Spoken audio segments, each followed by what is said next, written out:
Meet Harper, a bright, curious young girl with autism. Harper doesn't just hear the world, she hears everything. Sometimes, sounds feel too loud. But what if that sensitive hearing was actually a superpower? When her neighbor's kitten goes missing, Harper discovers she can hear what others can't. I Hear Him, this way. Follow Harper's incredible journey, where being different becomes her greatest strength.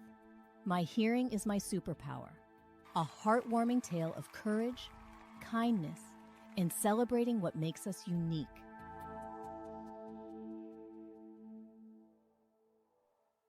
Two people can love each other deeply and still feel completely misunderstood. In neurodiverse relationships, especially when one partner is autistic and the other is not, this disconnect doesn't happen because of conflict. It happens because one partner is speaking to share emotion, while the other is speaking to understand and solve. Same conversation. Different purpose. And once you understand this difference, you stop blaming each other and start working together. Today, we're going to talk about why this happens, how it shows up in real relationships, and simple tools that can turn frustration into clarity. The core difference. In many neurodiverse couples, communication follows two different internal goals. The autistic partner often communicates to understand. They ask questions. They seek clarity. They want to know what happened, in what order, and why. This isn't cold or uncaring. It's how their brain processes information. The non-autistic partner often communicates to share emotion. They want to feel seen. They want empathy. They want connection before solutions. Neither approach is better. Neither approach is wrong. But when these two styles collide without clarity, both partners end up hurt. One partner feels ignored. The other feels overwhelmed. And both walk away thinking, why don't they understand me? Let's slow this down with a real-life example. One partner says, I had such a hard day. The autistic partner responds, what happened? Who was there? When did it start? To the autistic partner, this is care. They're gathering information so they can help. But to the other partner, it may feel like, you're interrogating me. You don't care how I feel. You're missing the point. At the same time, when emotion is shared without clarity, the autistic partner may feel lost. What do you want from me? Am I supposed to fix this or just listen? I don't know how to respond correctly. This is how loving couples end up stuck in cycles that feel personal even though they aren't. Here's the reframe that changes everything. This isn't a lack of empathy. It's a difference in communication purpose.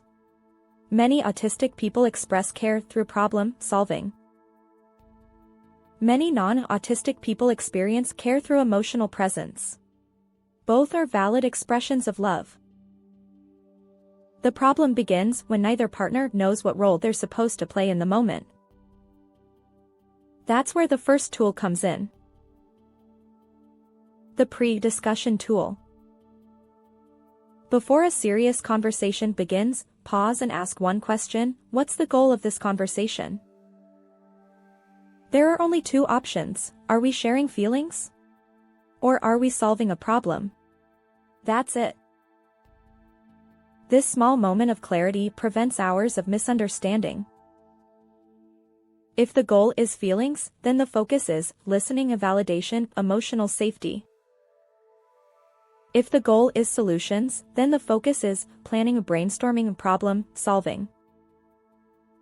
When both partners agree on the goal, no one has to guess. And when people stop guessing, they stop escalating.